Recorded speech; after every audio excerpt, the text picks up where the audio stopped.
So we're going to call this the 7:30 challenge.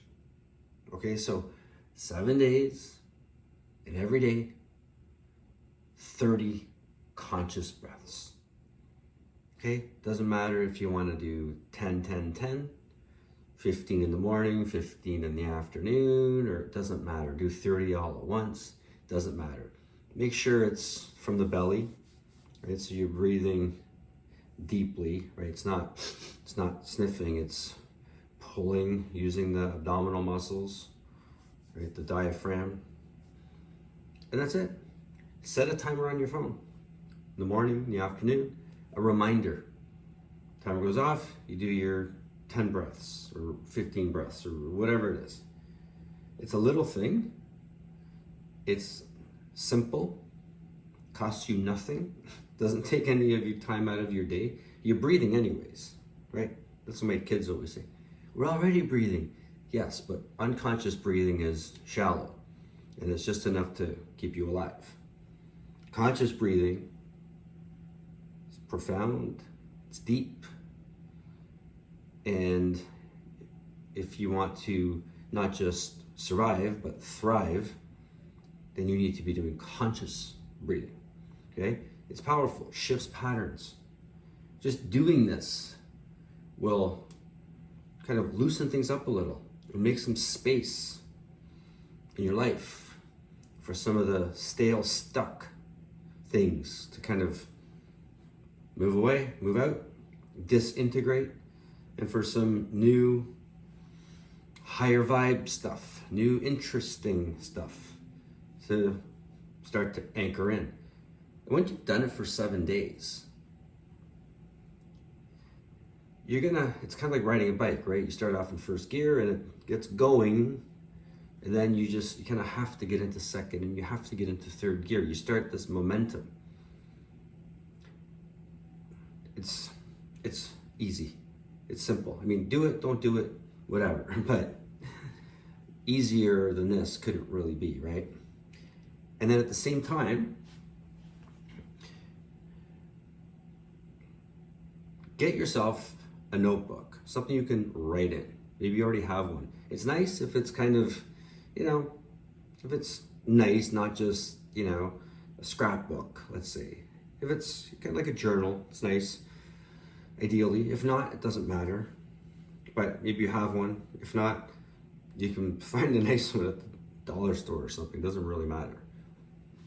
Get yourself a pen, get the book, get it together, put it in a place, a desk, a table, maybe, set up a little writing station.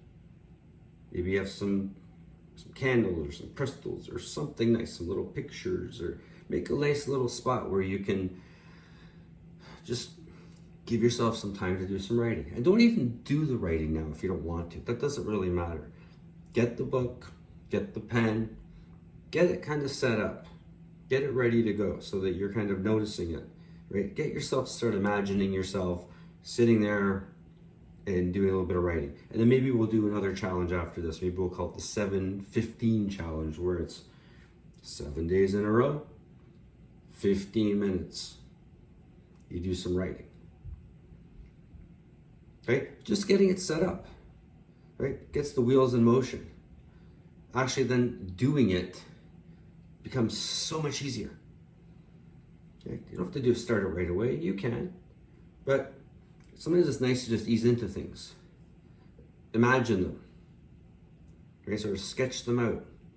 Envision yourself doing it, but not necessarily doing it right away. Give yourself, maybe it's a day, or maybe it's a couple of days, or whatever. Ease into it. Because when you start something, you're not fully ready for it, and you're trying to get it all organized and start it all in one shot. That's when it can be difficult to get some momentum. Because this way, you're going to start with some energetic momentum. Energetically, you're going to start generating some momentum. Getting the book, getting the pen, getting it set up, imagining it. That's starting to generate some momentum. Then leave it. Come back the next day, you see it there, you're thinking about it, imagining yourself sitting there, imagining yourself doing it.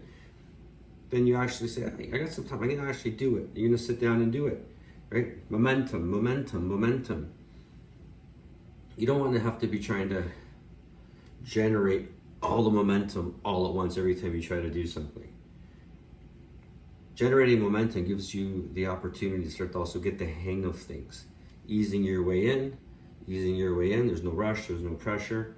A lot of subconscious activity can happen while you're then off doing other things to then contribute to the experience when you're not even doing it. And then when you do engage in it, it's more ingrained, feels more natural, the timing feels better, and you have more of a flow, and you're more inclined to continue with it. Okay, so 7:30, 7 days, 30 conscious breaths per day. All right, use the timer on your phone to make sure you're not forgetting.